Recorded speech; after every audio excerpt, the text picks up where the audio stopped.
What is on top of the deck? What is on top of the deck? Oh, it's Lightning Helix! Oh my god! Oh my god! Welcome to Hunt the Week. Everyone, and welcome into the show. Welcome on in, each and every one of you, whether you are a zombie or a spirit, a werewolf, a horror. I welcome each and every one of you here. I do not discriminate against creature types here. Now, why would I? I need every listener that I can get. And I'm happy to have you. I am happy you are here as we go into week 1 of Shadows over Innistrad Remastered League. This is Hunt the Week. It is a weekly Magic the Gathering podcast about it's basically a non-stop tournament that we play in, right? It's a non-stop tournament on the Arena Gauntlet League Discord server. I am your ghost with the most, your Don John DeMarco, your Goku or go home. One time, I made Rookie of the League. One time, I won a league. And one time, as of right now, I'm in the top 10 all-time winning players for money, for store credit. So that's not bad either. Top 10. Number 9. Winningest money entry getter. Well, that's what I'm going with. That's what we're going to say. And we're here to talk about what's going on in Shadows, what's working, what's not. What is some spicy tech? Who is doing well? And how do you succeed? But I just can't talk about it. I get, every time I try to talk about it, every time I want to talk about it, I get mad. And I get madder, and I get madder, and I get madder. And I join you to get mad with me. All I know is that first, you've got to get mad. You've got to say, I'm a human being. God damn it. My life has value. I want you to get up right now and go to the window, open it, and stick your head out and yell, I'm as mad as hell, and I'm not going to take this anymore. That's right, I am very angry, and as I record, it is 3:38 on Thursday, and this is your top 8 for Shadows over Innistrad League. Number 1, Damien S. Buttcrack Magic, 5-0, the only undefeated player right now in the top 8. Get out that eggplant emoji and send it Damien's way because, 5-0? You can do it, my friend. I know it's been a minute since you made a Mega Draft, and I am rooting for you to make your return. Up next, Chris Y. York on Games, the Big Lorehole Dean, 4-1. Maxime R. Tassiger, 4-1. Mount Rushmore. Shuin? Staple? I don't know. Maxime's just fantastic. Caleb G. Why not? Another Mount Rushmore, 4-1. Johnny M. Johnny, another Mount Rushmore, 4-1. Lot P. Lot, 4-1. Evan C. Peas of Crab, 4-1. And Tony G. Why Not Rock? Welcome back, Tony. 3-1. That is your top 8 as I record. Now, this is a short league. You only get 6 losses, and I believe last time we did one of these, it was like 11-4, 10-6. That kind of made the Mega Draft. So that's what you're looking to do right now. You're looking to do 11-4, 11-5, 10-5, 10-6. Why did I say that? 10-5. Yes, 10-5, 11-4. That's kind of what you're shooting for to Mega Draft here with some good tie breaks, and I'm really enjoying this league. I am loving this. I wish this was a 6-week league because I would love to keep playing this deck. I would love to keep playing this format. I'm seeing a lot of different colors, a lot of different strategies. I'm watching, is it Rise from the Tides? I'm seeing, Simic Clues. I'm seeing Orzhov Graveyard. I'm seeing a lot of Delirium. I'm seeing a lot of cool stuff, and I love it. I love everything that I'm seeing. I think everything's viable. And re-roll those packs because I am seeing some big hits on the pack re-rolls. I've seen at least 2 packs rolled into an Avacyn out of nowhere. Boom. Guess what? You got an Avacyn now. And it's upping the power level of the league, right? Like, I definitely played just this week against, and this is week 1. I played against a Sorin. I played against an Emrakul. I played against an Avacyn. And, it's just, there's good cards. There's a lot of good cards out there. There's strong cards, and the fact that we get to re-roll packs to look for something better, to investigate, to find our clue. I think you want to be taking advantage of that basically as much as you can. If there's only a couple playables in the pack and you're not too excited about it, you re-roll. You re-roll real quick. And if it's close, I think you still might just re-roll. I think you take the upside of hitting an Avacyn, Tireless Tracker, Sorin, at that Emrakul. Oh, man, Steve Strout stole my turn and beat my face in with a dumb old Emrakul. And boy, was it the scariest / coolest thing that's happened in a while in League to me. This is just a fun format. I don't feel like, anything's too powerful, anything's too strong. I think the bonus sheet is managed well. I'm not scared of spider spawning taking over because I'm just not seeing it opened a lot. I'm just not. I think the League committee did a great job of, toning down that bonus sheet so that we get to play with everything, but at an increased rarity of how often you'll see some of those cards. I think they did a great job. I am really liking it. I am enjoying it. I am currently 3-2 outside of the top 8, but like a couple wins here, a couple wins there. I can maybe possibly squeak in. But I talked to someone this week. They don't squeak in. They don't barely make a mega draft, right? I had on a guest, and boy, this was a guest. This is someone I've been waiting to get on. Someone that I've been waiting and meaning to talk to. But I said, you know what? I'm just going to wait till they win one of these things because they're there so much. I know it's going to happen, and it finally did. So please join me this week as we investigate. Shouldn't be too tough. Really? I would have thought a case like that took a little effort. Not too much. What will your first step be? The usual one. I didn't know there was a usual Oh, one. sure there is. It comes complete with diagrams on page 47 of How to Be a Detective in 10 Easy Lessons, Correspondence School textbook. Yes, this week I had on the one league mega draft winner, Mr. Jordan M. J.M. Tron. And if you've been in the league for more than one or two leagues, you've seen Jordan's name around. You know Jordan.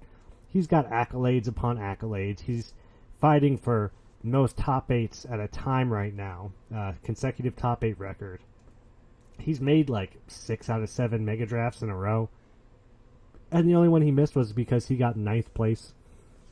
Jordan consistently is just doing phenomenal things and playing amazing Magic. It's something to see, and it's the kind of person you put into the history books, right? This is something special that's going on with Jordan right now, and I'm happy to be here to see it, to watch it, hopefully not get beaten by him too many times along the way, although I tell you, if I play Jordan 9 times out of 10, I'm losing that game. That's just... It's just what they do, right? These discers. And I was thinking about this. I noticed this.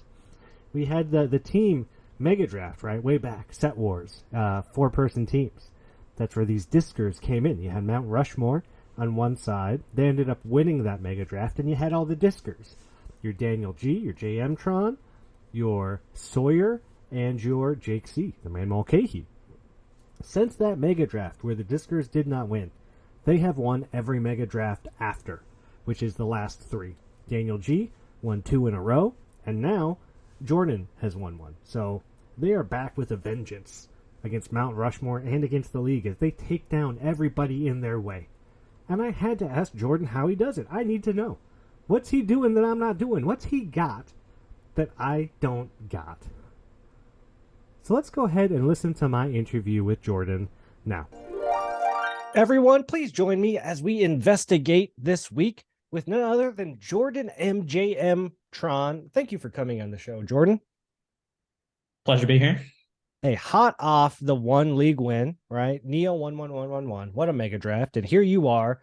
I don't know what the stats are, like 7 out of 8 mega drafts in a row. It's a lot. Yeah. You make the mega draft a lot. You finally took one home. Gotta wish you congratulations on that, Jordan. Yeah, well, it feels good to finally do well in the mega draft because, I mean, for so long I had, gotten to the mega draft, done well, and then honestly, the first 4, I think I was out in the first round just immediately. Really? Oh, and so it took me a while until I, finally started getting a little bit deeper in the mega draft, and then in the Plane Chase League, I lost in the second round to Daniel G. One of my good friends and an amazing player. And then this mega draft, everything kind of fell my way, both in the draft and in the games. So You make enough mega drafts like you do, eventually you're going to get one. Right? The numbers are going to line up at some point. They just have to, right? The luck has to be on your side. 1 out of every 7, 6, 8 mega drafts. I don't know what it is. I don't do math here. Well, that's the thing I think about is that, if the prior for like the probability is that you've lost 6. Yeah. It doesn't make you more likely to win the 7th. I guess this was my 6th, but so there's definitely still a lot of doubt going in, but at the end of the day, you just gotta trust the process. You took it home. You drafted what looked like a fantastic deck. We're going to get to it. But before we get to One League and Mega Draft, I want to know, Jordan, because you have so many accolades in this league already from your short time in it. When did you start playing Magic? Yeah, I have the classic story. So I started back in middle school, which was kind of like around Mirrodin and Kamigawa. Like those were the main sets that I played in. And I just play like kitchen table Magic. Like as far as I remember, it was just a bunch of us all in a room playing one game. The only thing I really remember is that you got to play all your lands and draw back up to 7 each turn. And like that's the sort of Magic I played. That sounds fun. I had no concept of draft, or I'm sure I kind of knew about constructed, but I was so young that it wasn't like really, it's just like a fun way to hang out with all my friends. But eventually sort of that died out, and it wasn't until I had left college that I sort of refound Magic back when Kaladesh released. Yeah, I was going to guess Khans of Tarkir, because that seems to be an entry point a lot of people come in. But Kaladesh is another pretty good one. Yeah, and really I was on Twitch. I'd been playing like a little bit of Hearthstone and some of that. But the Pro Tour was just like appeared on Twitch, like recommended for me.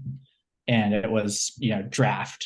And I just like seeing these players, like doing the whole like pick a card, take one, and like build their deck, pass the pack, and remembering my love of Magic from early days. I just like literally the next day I found a game store and found a draft and went and drafted Kaladesh. And first pack I opened a Masterpiece. Oh my god. It was just like fated to suck me in. And a Masterpiece on his first pack back.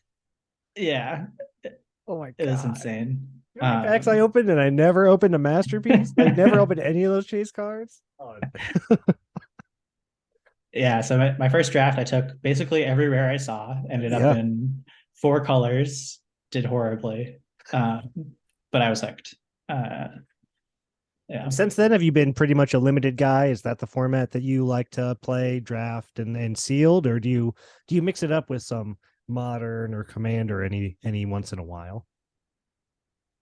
Pretty much exclusively limited. Yep. Nice. There have been occasions that I've dived into like a little bit of constructed or tried to get into commander, but never really stuck with any of the people that I play Magic with.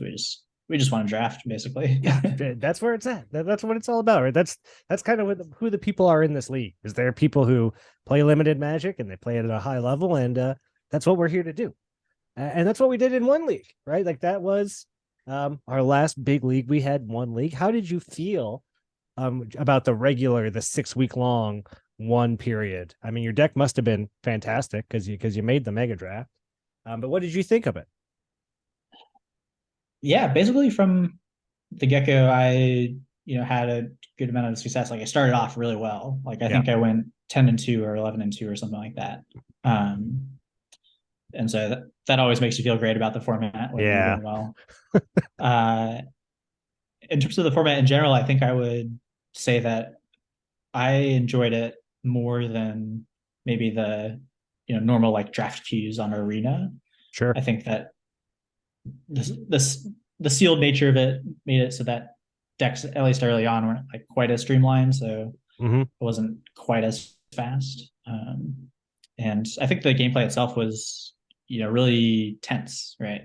Where you ended up in a lot of like racing situations, maybe different like each player going down a different avenue of like poison or regular damage. Yeah. But I think those sorts of tight races where like lots of little things matter, those are some areas where I can kind of shine, sort of use my experience. So Were you Yeah. when you went completed, was that something that you did early on, or were you having such a good, you started 11-2, 11-3, you got this great start? Is that a pool you don't want to reroll? What was that decision and that thought process like? Yeah, I mean, after that start, I figured like, wow, I might just, stick with this until the end. Yeah. Except after that, 10-2, 11-2 start, I then went something like 1-5 Oof. or 1-4. But basically had a bad week, lost to Sawyer, and it was just like, all right, I'm ready for a new pool. If I got a new pool every time I lost to Sawyer, oh man, I have a lot of pools. Yeah, so I think my initial pool was great for the early weeks. I had a good number of, so I had the 2 rare 3 drops, the contaminated bloater, Yep. bloated contaminator, The 4/4. got there, the 4/4, and I had Glissa, Oh yeah. and I had the Dune Movers to make it so that I could splash those and pretty reliably cast those early, and sort of that could lead to some easy victories. But eventually people start having removal. Other decks are just, the rest of my deck wasn't quite there in terms of early power level. Yeah. And I didn't have a lot of removal. So I think it was right to reroll when I did. And I essentially rerolled halfway through. And so it was kind of fun to, do the first half with one pool, the second half with another pool. Yeah, that is fun. Especially when that second pool also ended up going 10-2, I believe, or something like that. What were the standouts in the second pool that you were really excited about that you did not have in the first pool? Like, did you open any big bomb planeswalkers or any your Wanderer, White Suns or anything? Yeah, so Nissa was the standout card, Oh, Nissa. Of course. But mostly, I would say during the league, I had 4 of the Ruthless Predations and 2 planar disruptions. And so it was all this early interaction that I didn't have before. Nice. So I was able to kind of build this green-white deck that could sort of get the initiative, even if it, fell behind a little bit. So yeah, it definitely felt like an improvement, and against, the stronger decks of weeks 4, 5, 6, it performed really well. And it helped you get there. You got to the top 8, one of many for you, and you made the one mega draft that just happened yesterday as we record on Monday at about 6:18 p.m. right now. Going into the mega draft, did you have any predetermined thoughts like, I don't want to play blue, blue's bad in this format? Or did the Kamigawa pack make you think of anything interesting to do? What was your thought process going in? Because you landed on a green-white deck, and there was a lot of people at the table fighting for like Grixis colors, and you kind of avoided that trap that a lot of people fell into, that was like, oh, no one's drafting blue, I'm going to draft blue. And then a lot of people ended up getting into these weird blue-black, blue-red decks. But you kind of stayed the course on this green-white deck, and it paid off. Green-black. Yes, sorry. Yeah. Green-black deck. And your green-black deck seemed to perform amazing, right? But coming in, did you have any ideas of how you wanted the draft to go? Seeing as how you've also done so many mega drafts recently, that you have a good idea of what's not and has been working for you. Yeah, so this one obviously was quite different from other mega drafts. Yes. Maybe most similar to my first one, which was Eldraine, which was all Eldraine packs. That was 6 Eldraine. This was 1 Neo and then 5 1 packs. I wouldn't say I was gonna hard avoid blue, but I did feel like, if you're drafting on Arena, you might expect no one to take blue. Sure. But I expect, especially with the first pack Neo, like there are some excellent blue cards that would, maybe push you into that. Mhm. And so then people might go down the artifact, blue-white artifacts or something similar to that. Yep. So I think for the most part, my plan was to just take individually powerful cards, not look for synergy, since there wouldn't be a ton after that first Neo pack. And yeah, I think it worked out well for me, where I just opened up good removal, got past some like the Gloom Shrieker, Such a good card. The one green black menace that buys back a card from your graveyard. And so just kind of leaving Neo with just good cards and relatively open, mostly black, but open to basically whatever will come in the Neo packs. And then I opened Nissa immediately, and doesn't that feel good? It feels great. That's got to be the best, right? Because you just want to open a big bomb in the Mega Draft, and it don't get bombier than Nissa, especially since Nissa was in your actual pool and like helped you get there. That's kind of a fun callback to be like, oh, she's back. One more ride. Yeah, I have no shame in relying on a card like that to bring me to my first win, having lost to many a bomb in the Mega Drafts. Yes, up to this many point. a bomb. Did you? I didn't get to see a lot of your games. Did you get to cast Nissa much? I didn't see her cast much in the finals. But did you get to cast Nissa a bunch in the Mega Draft games? I cast her in my first 4 games. Oh, that'll get you there. Poor Pierre Mark. I cast her on turn 5 each game. And that just took me to victory. My second round was against Justin. Oh yeah. And he beat me one of the times I cast it. He didn't answer for it. Oh, nice. But the third game he kept a one lander on the draw that I think if he was able to hit a second land would have been a really close game, but he just didn't hit it in time, and I'll take those too. So yeah. And then in the Mega Draft, you don't root for your opponent to have a non-game, but if they have a non-game and you win, so be it, right? That's Magic. That's the game we play. That is definitely Magic. And so it's happened to me. It'll happen to my opponents. Yep. And you do what you can to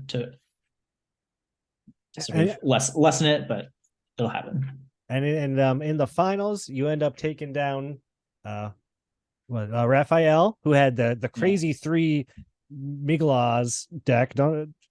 His deck looked also crazy, and you just happened to have the Vraska's Fall at the right moment.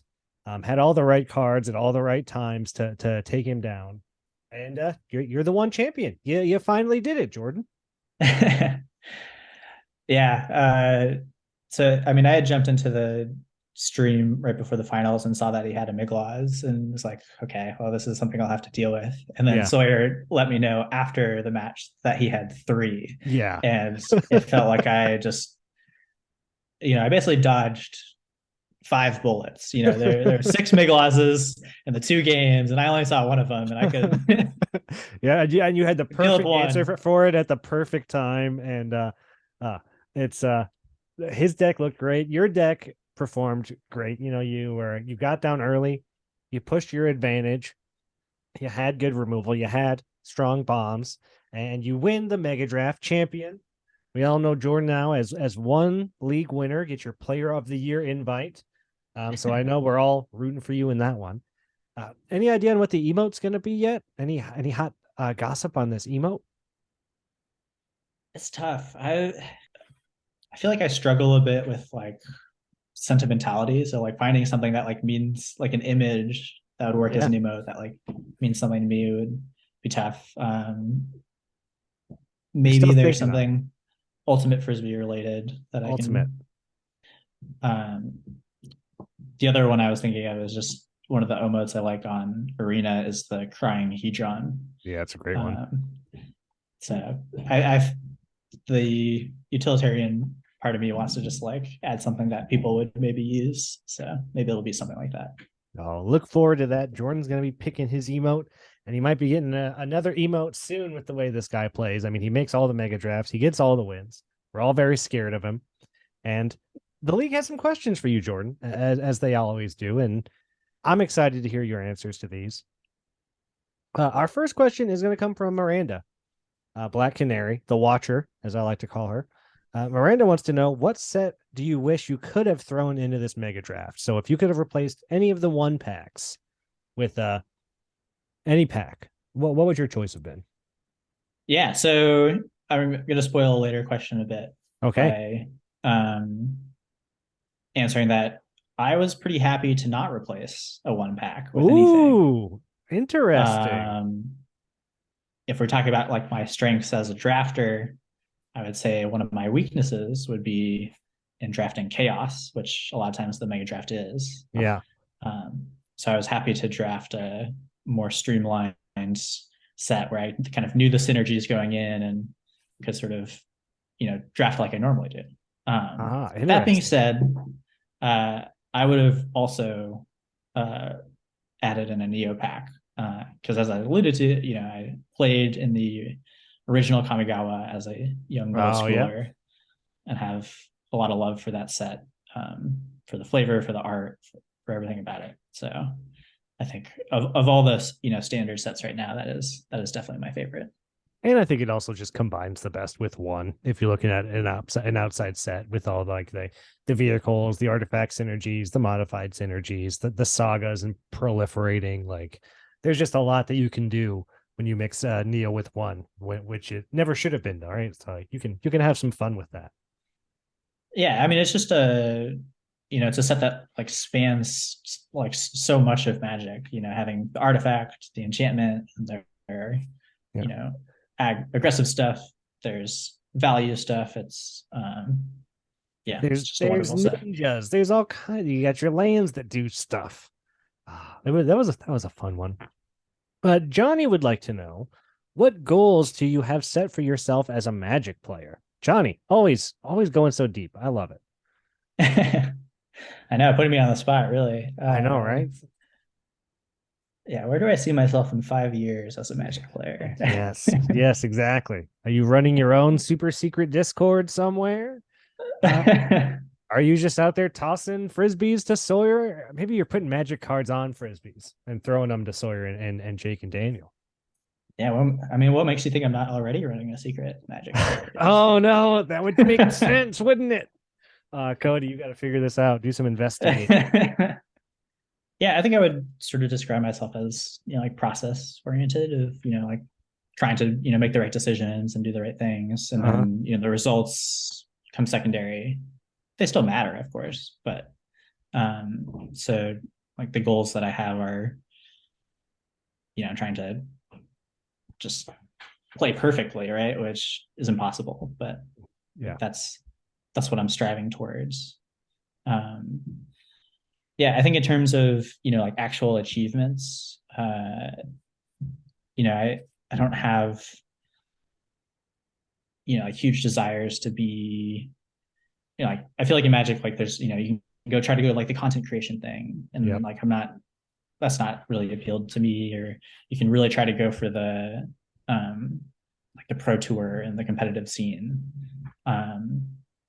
and we can talk about this after the questions or something, but I did qualify for a almost pro tour, a pandemic pro tour, so not in person. That's still very cool. But so I felt like I like crossed that a little bit off the list, and so I can focus on just enjoying Magic. That's so cool. I'm always so jealous when people can do really cool Magic things like that. Make a pro tour, make anything, spike a GP, day 2 something. Oh, it just sounds so cool. Chris York would like to know, what took you so long to win a league? And then we're going to step back. By that, he means, what made this mega draft different, better, easier for you than the last few?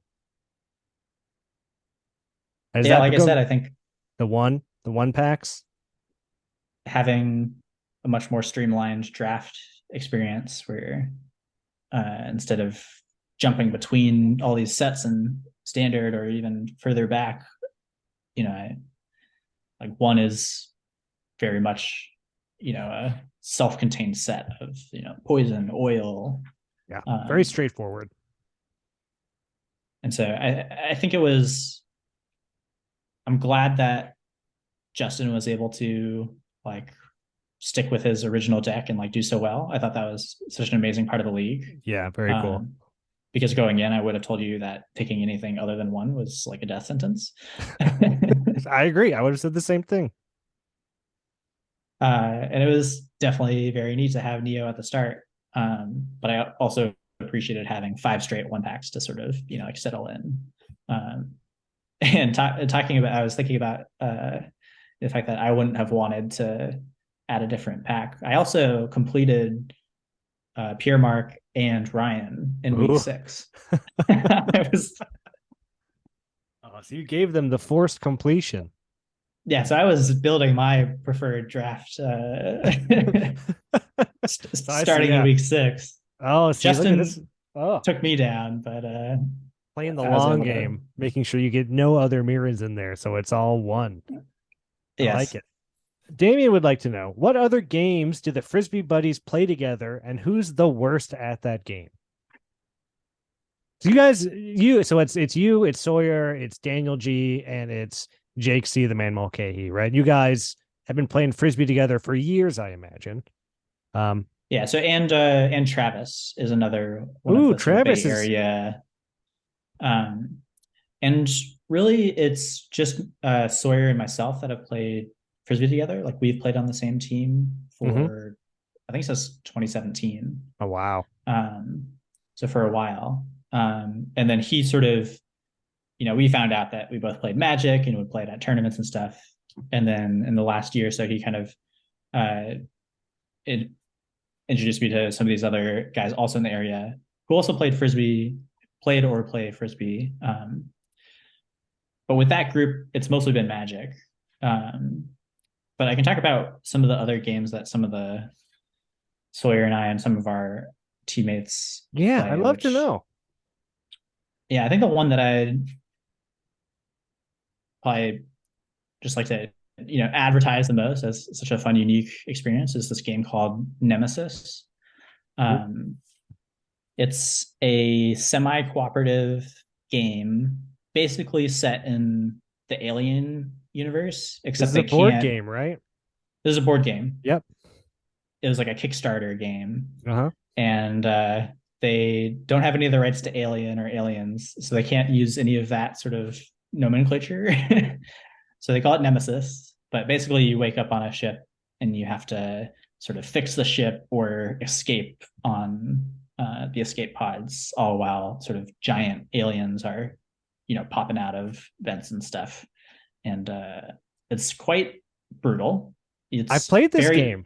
I've played it a few times. I actually have Nemesis art on my wall. So it's really, my brother kickstarted the game. He's a big fan of it. He loves Alien, and like we've played it. It's a hard game. It's a very hard game. This game is it's brutal. And I know Damien wants me to talk shit about some of these guys and tell you who's the worst, but it's kind of hard to really judge with that game. But needless to say, there have been many just sort of like it's one of the best board games that like creates its own storyline. Yeah. Just kind of, it feels organic and, you know, whether it's betrayal or just like survival in the face of ridiculous odds. So yeah, I would definitely recommend that. And that's in that game, like everyone kind of has their own objective. So you can kind of work together, but you kind of have your own secret objective at the same time that maybe you don't want people to know about. And maybe that your objective is totally against what someone else's is. And it becomes this whole fun thing. Yeah, you get the choice of, you have like a personal objective and a corporate objective, and you like, when the first alien comes out, you have to like choose what you're going to go for. And yeah, it, you know, it can range from, you know, just make sure the, you know, like send the signal is just a random mechanic, or it can be kill player 2 or make sure they don't survive. Yeah. Oh, it's a game you lose friends on, but it's a fun one. Well, I think the league would hate me if I didn't ask you this question, which is coming from me, not from anybody. But I got Jordan. You do so well, right? Like your stats are amazing. We could talk about it forever, but it's like so many. You've only missed one mega draft, and it's because you came in 9th, right? Like You're always at the top. You're always doing well. I mentioned before we started recording, I took notice of you in Brawl League when you were the other Raga Draga player. I fizzled out. You went to top 8. I looked at you as someone who just does, he just does it, right? And I want to know, what is it that you got that I don't got? How do you do it, Jordan? Because is it like you have a play style that you're just really good at? You just see the game differently? Yeah. I don't know, but I want to know, what is it that helps you do so well so often? Yeah, I'd love to have some like quick, easy tips and tricks. Oh, me too. I think, and here I'll bring in some talk about Ultimate Frisbee because we haven't had enough of that yet. Sure, but, can't. So Sawyer and I play on one of the like best teams in the world. Honestly, I didn't know that. That's really cool. Yeah, we've won national and world championship together. But if the listeners out there can't see me, but you can see me. I can see you. Amazingly athletic. I'm not 6'10". I'm not particularly explosive. But I think I've been able to sort of, make a career at the elite level of Ultimate by focusing on the fundamentals. And so, I'm sort of what would be called a handler. And so I'm around the disc a lot, making a lot of the throws. And so sort of being in that position, I play on a team where like I don't need to do the flashy thing. Like there are my other teammates, like Sawyer is like amazing athlete. He can do the flashy thing. I'll just put them in a position to succeed. And that's an important role. So I think I just really enjoy and focus on the fundamentals in Magic as well. So it's tough to distill like totally into words, but just focusing on, stuff like mana efficiency, understanding your role in the game, playing to win, not just to survive, like these sorts of things. I think probably everyone does to a certain extent, but I think, based on the amount of time I put into Magic itself, like I've just been able to kind of internalize them pretty well and have been successful that way. So yeah. What a good answer. What a great answer. This guy. Focus on just the game, right? Just the A plus B plus C. Just to and know what you're doing. Know your role. We had Jeremy on and he talked about the what's the beatdown role, right? And that article, that famous article. And it's true. Like know what you're doing, know what you're trying to do, and play your best. But focus on the fundamentals. Okay. I like it. I like it a lot, Jordan. Well, I want to thank you so much for coming on the show. I appreciate every time you beat me because it makes me a better player. Whenever I see your name pop up in the LFM and it's against me, I can breathe a heavy sigh, and I feel like you definitely got me during one. I got you in one league. But it was, yeah. I think there were some very serious mana issues in that game. But again, we'll take those. Right? We'll take them when they happen. Well, thank you so much. I look forward to seeing how many more mega drafts you can keep going. I think you're tied for like most in a row, right? So if you get the Shadows mega draft, you might break a record here, which no one's going to hate you for that. A lot of pressure, and this is going to be a tough league to do it. I think if we're talking about. I think this is a tougher league than I thought it would be. Well, it's just shorter, right? Like you just don't have as much error. There's no time, and the power level's already high with the extra pack rerolls. Like I'm just seeing mythic after mythic in people's pools, and it's a scary one. This is becoming a scary one. But hey, I know you're going to do well. It's what you do. Let's hope so. Or maybe I'll just relax too much after this league win. Yeah, that's true. You can kick your feet up a bit after that win. We'll give someone else a chance, right? Happy to. All right, man. Well, good luck out there, and keep on throwing that frisbee. It seems to be working out for all you guys. Yeah, thanks, John. Fundamentals. That's what it is, right? Hockey. You get the stick, you hit the puck. It's the fundamental. How well can you skate? Can you skate backwards? I can't skate backwards. That's probably a fundamental. basketball. You dribble the ball. You shoot the ball. The fundamentals. Don't worry too much about the alley-oop, the hip shot, the no-look, the three-pointer. Get the basics down, and the rest will come. And I think that's what Jordan is trying to tell us here. Magic, just know what you're doing. Know your deck. Know your role in the game. And I love that he said, I play to win. I don't play to stay alive. Right? That is someone that wins games. I can't tell you how many games I'm like, okay, well, I can live one more turn. Okay, still alive, got one more turn. It's like, I'm not playing to win. I'm playing to not die. And that's not something that Jordan does. And I don't know how to do that. I don't know how to do what Jordan does. If I did, I'd be doing better. I'd be doing much better than I'm doing now. But Jordan, such a phenomenal thing he's done. A great record. Great player. Really nice guy, too. Like, he couldn't just be like a jerk on top of being real good. And then I'm like, okay, well, he's a jerk. No, Jordan's super nice, really cool. Love talking to him. He plays Nemesis. I play Nemesis. Oh, so cool. You can go ahead and check out Nemesis, Kickstarter board game. Pretty cool out there for all our board game heads out here in the Innistrad world. And we're going into week 2. You know, well, what's working, what's not working. Here's a little tip that I've learned. If you got a magnifying glass, throw it in there. I like a magnifying glass in this format. Just one. Just for now. Maybe through week 1, week 2. I don't know if it's going to make it week 3, but I've seen magnifying glass take over some games. Because there aren't a lot of mana sinks in this format. And to have just one when you're stalling out, or maybe you're both top decking, it's going to go a long way. The ramp is fine. The ramp is nice. You're not going to hate on the ramp. But you're putting it in your deck so you have a mana sink, you know, so you can make some extra clues. Everyone wants to draw some extra cards, do they not? I know that I do. I always want to draw more cards. I'd rather draw cards than win, like half the time. So, yeah, I've got a magnifying glass in there. I like it. I think you put one in if you got one. Just because if you get to the point where you're looking, you're digging, you're needing, you're going to wish that you had one so that you could look a little closer at that deck and try and find the clue that you need to get that win. And that's going to do it for the show this week, everybody. Thank you so much for listening. Thank you for being a part of Shadows over Innistrad Remastered League. One of my favorite sets, and it's holding up. It really is. The bonus sheet is cool. I love the different synergies. Are you playing zombies? Are you playing tribal? Are you playing spells? Are you just doing your own thing? Are you on Delirium? There's so many options here, and they all work, right? There's nothing here that I would look at you and go, oh, you're on that? Easy win. It's not happening here. I think everything's good. Everything's playable, and there's so many strongs, mythics, and rares to take games away, steal games, but there's answers too. That's one of the nice things. There's a lot of answers and a lot of colors.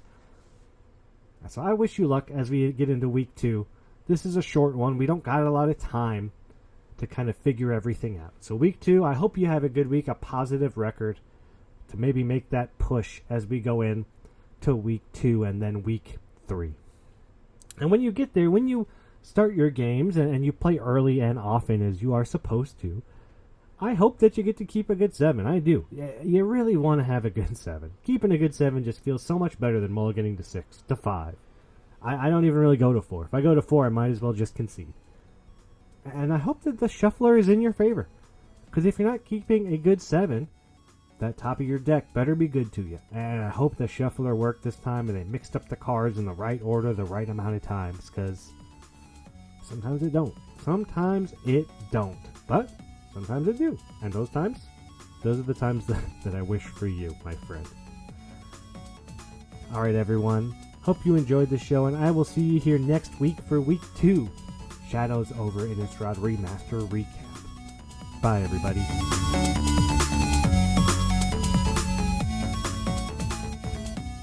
And again, thank you so much for coming on the show, man. I appreciate it. I've been waiting for you to win so I could get you on. That was kind of my rule I had in my head was like, Jordan makes so many top 8s. Eventually he's just going to win and he'll come on the show. And hey, yeah, here we are. I didn't want the pity invite, you know. No, you got to get the, hey, I won the league. Like, you got to make me talk to you, right? Like, oh, it's like, I don't even want to talk to Jordan, but now I got to. This guy won the league.